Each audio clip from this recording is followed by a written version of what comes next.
ఏమని పోతా ఉంది, కౌశిక్ రెడ్డి సంజయ్ మీద దాడి చేసిరని పోతా ఉంది. ఫస్ట్ నేను క్లారిటీ ఇవ్వదలుచుకున్నా, సంజయ్ నా మీద దాడి చేసిండు తప్పితే నేను సంజయ్ మీద దాడి చెయ్యలేదు. బాజాబ్తు సంజయ్, ఇగో సంజయ్ అంటే మావాడేమంటున్నా అంటే అరే నన్ను అనుకుంటారు జగిత్యాల సంజయ్ అన్నట్టు. సరే, జగిత్యాల సంజయ్ గారు ఏమన్నారంటే నా పక్కన కూర్చొని ఇప్పుడు మీ బీఆర్ఎస్ పార్టీ బట్టలు ఎట్లిపుతున్నా చూడు అని నాతో అన్నాడు.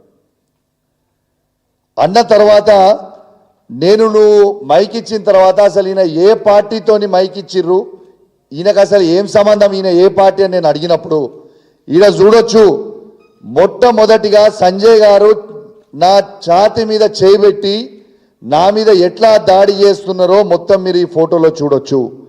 దీంతో పాటు మీకు ఒక చిన్న 1 మినిట్ వీడియో క్లిప్ చూపిస్తా. ఏ విధంగా డాక్టర్ సంజయ్ జగిత్యాల నా మీద దాడి చేసిండ్రో, కాంగ్రెస్ పార్టీ శాసనసభ్యులు ఏ విధంగా నాపై దాడి చేసిండ్రో, స్వయంగా మంత్రి శ్రీధర్ బాబు గారు ఏ విధంగా నన్ను ఏలు చూపించి బెదిరిస్తుండో, మరియు అక్కడ ఉన్న 3 మంత్రుల ఆదేశాల మేరకు పోలీస్ వాళ్ళు ఏ విధంగా నా మీద దాడి చేసిండ్రో, మొత్తము తెలంగాణలో ఉన్న ప్రతి పౌరుడు ఏ విధంగా ఈ కాంగ్రెస్ ప్రభుత్వం, కాంగ్రెస్ మంత్రులు, కాంగ్రెస్ ఎమ్మెల్యేలు ఇలా వాళ్ళ ఆదేశాల మేరకు పోలీసులు ఏ విధంగా రౌడీలాగా బిహేవ్ చేస్తున్నారో ఒక్కసారి ఆ వీడియో క్లిప్ ద్వారా మీరు మొత్తం కూడా చూపించాలని విజ్ఞప్తి చేస్తున్నా. వెంకట్ ఫస్ట్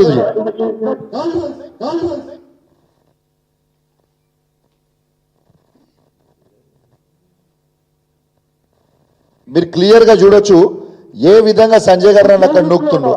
ఆడ క్లియర్గా మీరు చూడొచ్చు మానకొండూరు ఎమ్మెల్యే గారు ఏ విధంగా నా కాలర్ పట్టుకొని గుంజుతున్నారో క్లియర్గా చూడండి. అక్కడ ఏ విధంగా నా గల్ల పట్టుకొని మక్కన్ సింగ్ రాజ్ ఠాకూర్ గారు నా ప్యాంట్లో చేయబెట్టి ఎట్లా గుంజుతున్నాడో ఒక్కసారి మీరు చూడొచ్చు. శ్రీధర్ బాబు గారు చూడండి ఏలు పెట్టి ఎట్లా బెదిరిస్తుండో కూడా చూడొచ్చు. పోలీస్ మిత్రులు నన్ను ఏ విధంగా నెట్టేస్తారో, నేను ఏ విధంగా కింద పడుతానో ఒక్కసారి మీరు చూడొచ్చు. శ్రీధర్ బాబు గారి ఆదేశాలతో ఎట్లా నన్ను గుంజుకపోతారో ఒక్కసారి మీరు చూడొచ్చు. ఒక్కసారి స్వయంగా చూడండి.